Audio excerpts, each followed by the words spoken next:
हरियाणा में कांग्रेस सरकार आई तो हरियाणा को बर्बाद कर देगी कांग्रेस, और दैनिक भास्कर के अनुसार, जबकि आज तक के अनुसार हरियाणा को दलाल और दमाद के हवाले किया है कांग्रेस ने। यह हमला बोला है पीएम नरेंद्र मोदी ने अपनी स्पीच में गोहाना सोनीपत से। तो नरेंद्र मोदी ने अपनी जो सभा थी, जो रैली थी सोनीपत में, भाजपा के प्रत्याशी जिताने के लिए स्पीच में क्या कुछ कहा है, वीडियो दिखाएंगे नरेंद्र मोदी का, जिसे नरेंद्र मोदी का टारगेट है कि जो कांग्रेस सरकार थी पिछले 10 साल में, उसने भ्रष्टाचार फैलाया और शाही परिवार भ्रष्टाचारी है। अपने भाषणों का दोस्तों नमस्कार, मैं एसपी सागर, टीपीएन 20 न्यूज मतलब टाइगर पोस्ट न्यूज में आपका हार्दिक स्वागत है। हरियाणा के सोनीपत से प्रधानमंत्री नरेंद्र मोदी ने कांग्रेस पर करारा हमला बोला है, तो वहीं जींद के उचाना विधानसभा क्षेत्र से पूर्व मुख्यमंत्री बसपा प्रमुख मायावती ने हमला बोला है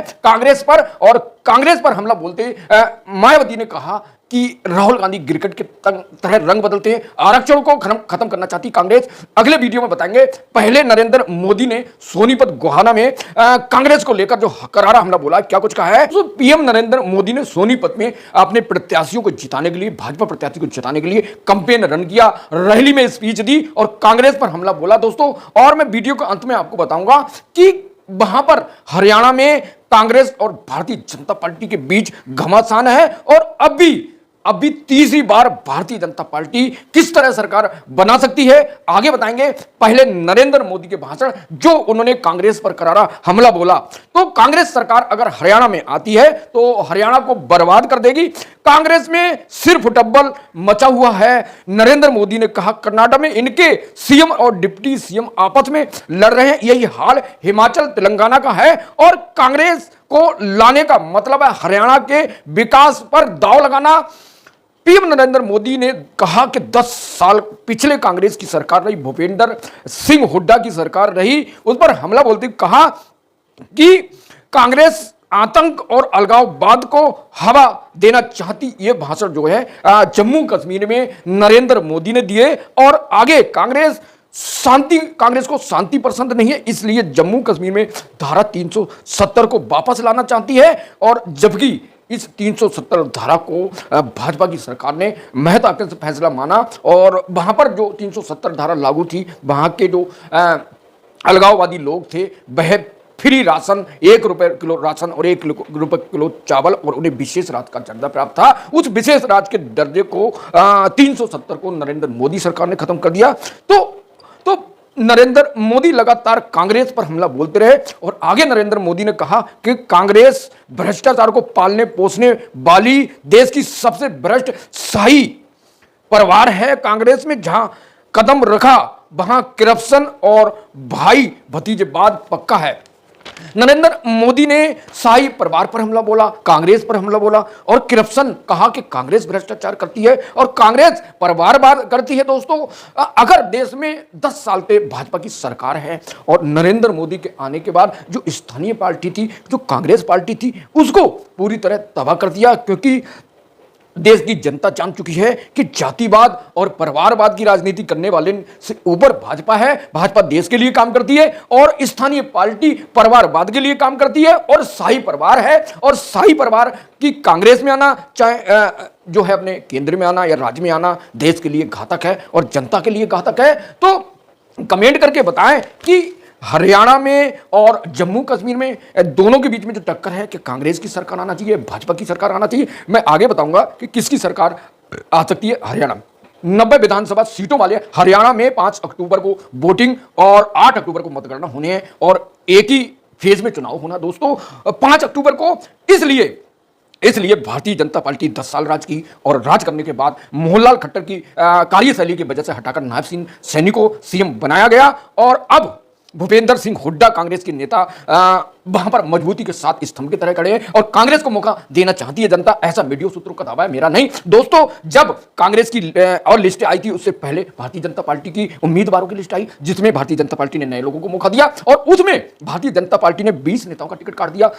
सांसद और केंद्रीय मंत्रियों के जिससे नाराज होकर उन्होंने पार्टी छोड़ दी और खबर चली कि पार्टी छोड़ने से भाजपा को बहुत नुकसान है। अब नरेंद्र मोदी की जो रणनीति है वह पहली जो 14 सितंबर को जो रैली थी, अब उसके बाद कुरुक्षेत्र में, उसके बाद कल जो रैली की है नरेंद्र मोदी ने सोनीपत में, तो दोनों में जो स्पीच दी उसमें उनका सिर्फ टारगेट है कि कांग्रेस आना नहीं चाहिए, कांग्रेस परिवारवाद है, कांग्रेस शाही परिवार है और शाही परिवार अगर है भ्रष्टाचार करती है तो इसको जनता को ना वोट देकर बीजेपी को वोट देना चाहिए। तो दोस्तों क्या लगता है कि भारतीय जनता पार्टी के पास चुनौती, चैलेंज है हरियाणा में? क्या भारतीय जनता पार्टी की सरकार नहीं बन पाई, कांग्रेस की बनेगी, या कांग्रेस की नहीं बीजेपी की सरकार बनेगी? मैं आगे रणनीति में बात करूंगा कि आखिर दोस्तों आखिर वहां सरकार कितनी किसकी बन सकती है हरियाणा में। तो एक ओपिनियन है, एक राय है और एक एनालिसिस है, गारंटी नहीं दोस्तों। जो मीडिया सूत्रों का दावा है कि हरियाणा में भारतीय जनता पार्टी और कांग्रेस के बीच में घमासान है, इस बार कांग्रेस के चांस बन रहे हैं। लेकिन दोस्तों भारतीय जनता पार्टी की डबल इंजन की सरकार है और हरियाणा में अगर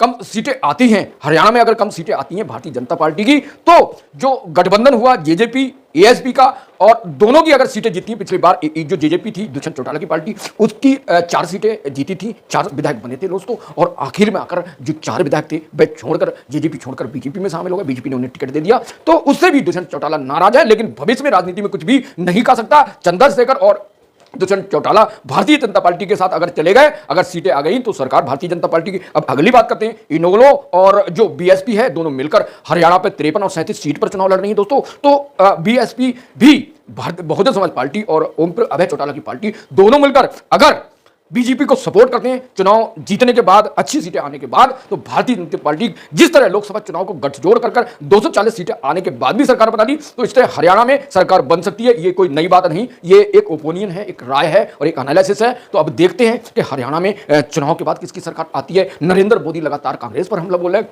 उसको शाही परिवार कह रहे हैं, भैया भतीजे बात कह रहे हैं और भ्रष्टाचारी पार्टी कह रहे हैं। और आज तक के अनुसार जो नरेंद्र मोदी ने कहा कि भाई दमाद और दलालों की पार्टी है कांग्रेस, ये आना नहीं चाहिए, ये भ्रष्टाचारी है। तो दोस्तों आपको क्या लगता है कि कांग्रेस की हरियाणा में जरूरत है, ये भारतीय जनता पार्टी की जरूरत है, या ये बीएसपी की सरकार की जरूरत है, क्या किसी अन्य की जरूरत है? कमेंट करके बताएं। और आपकी अगर किसी विधानसभा क्षेत्र से आप रहने वाले हैं, अगर प्रत्याशी है, उम्मीदवार हैं या पार्टी के समर्थक हैं, तो कमेंट करके बताएं कि हरियाणा में आकर क्या चल रहा है, हरियाणा से कौन जीत रहा है, हरियाणा में कौन किसे लीड दे रहा है। तो कमेंट करके बताएं। और देश दुनिया की हरियाणा विधानसभा और झारखंड की जो जम्मू कश्मीर है वहां के चुनाव के बारे में न्यूज़ के लिए मेरे साथ जुड़े रहें। न्यूज़ का सिलसिला जारी रहेगा। और अखिलेश यादव ने आगे जो चुनाव होने वाले हैं झारखंड और महाराष्ट्र के, उसके लेकर तैयारी शुरू कर दी है, क्योंकि अखिलेश यादव ने यह दावा किया है, कहा है कि भाई हमें इंडिया गठबंधन ने मौका नहीं दिया हरियाणा में, इसलिए हम खाली नहीं बैठेंगे और गठबंधन की उम्मीद नहीं करेंगे और हम इससे पहले जो है हम चुनाव लड़ लेंगे। अगर किसी गठबंधन से पार्टी से चुनाव नहीं होता, तैयारी कर ली दोस्तों। तो नरेंद्र मोदी ने जिस भाषण, जिस स्पीच को दिया है गोहाना सोनीपत से, आपको क्या लगता है कि नरेंद्र मोदी ने जो कहा है कि कांग्रेस भ्रष्टाचार पार्टी है और कांग्रेस शाही परिवार है, कांग्रेस परिवारवाद है? कमेंट करके बताएं। मेरे साथ जुड़े रहें। टीवीएन 20 न्यूज हर जंग में आपके संग, और टीवीएन 20 न्यूज मतलब टाइगर पोस्ट न्यूज। नमस्कार, जय हिंद। सरकार पहचान है, कांग्रेस सरकार अस्थिरता के लिए भी जानी जाती है। बीते कुछ सालों में ही जहां जहां इनकी सरकारें बनी वहां यही दिखने को मिला है।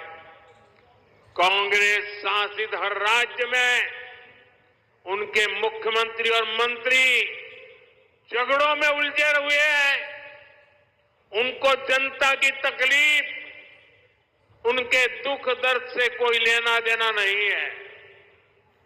कर्नाटक में उनके सीएम और डिप्टी सीएम आपसी लड़ाई में बिजी हैं।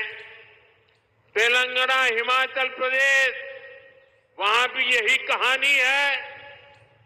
राजस्थान और छत्तीसगढ़ में भी जब उनकी सरकारें थी, पूरा 5 साल नंबर 1, नंबर 2 एक दूसरे की टांग खींचने में लगे रहे।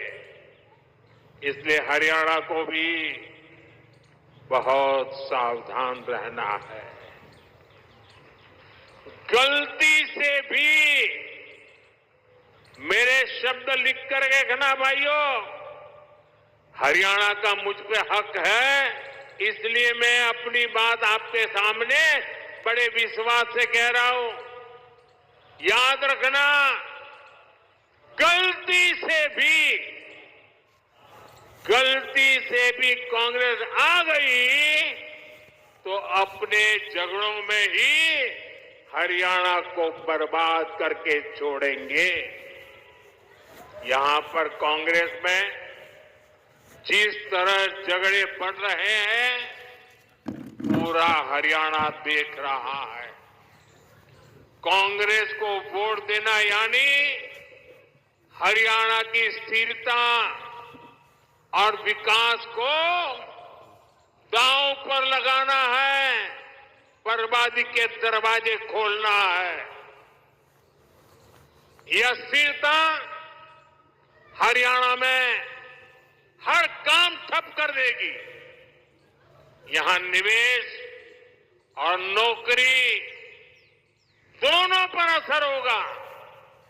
इसलिए आपको सिर्फ और सिर्फ कमल के निशान पर बटन दबाना है।